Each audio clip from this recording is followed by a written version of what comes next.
By Vladimir Putin's standards, this was a brief news conference. Speaking for more than 3.5 hours, the Russian president didn't spare any degree of flattery for his controversial American counterpart. Putin said President Trump has been working under great constraints and limitations, but so far, so good.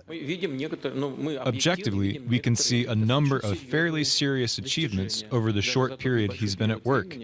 Look at the markets, for example.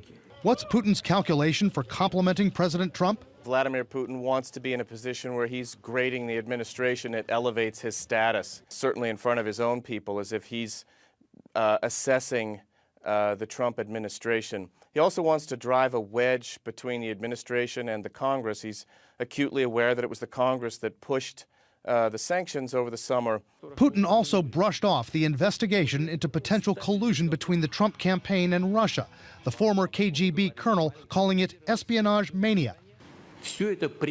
This is all dreamed up by people who are in opposition to Trump to make sure that everyone thinks that what he's doing and working at is illegitimate.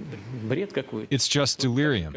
It's madness. It also feeds into, I think, President Trump's concern about the intelligence community, this so-called deep state. President Putin acknowledged that this was something that was created to divide. So it just strengthens President Trump's views on this investigation. Putin's own re-election next year is a foregone conclusion. Still, this authoritarian leader had the nerve to say he wants a, quote, balanced political system with competition.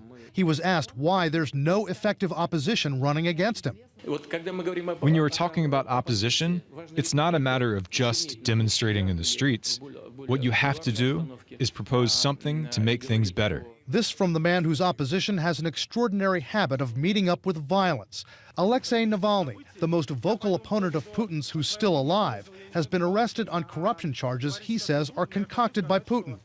Navalny's been repeatedly jailed and prohibited from running for office. Prominent Putin opponents like Boris Nemtsov and Vladimir Kara-Murza have wound up dead or poisoned to the brink of death.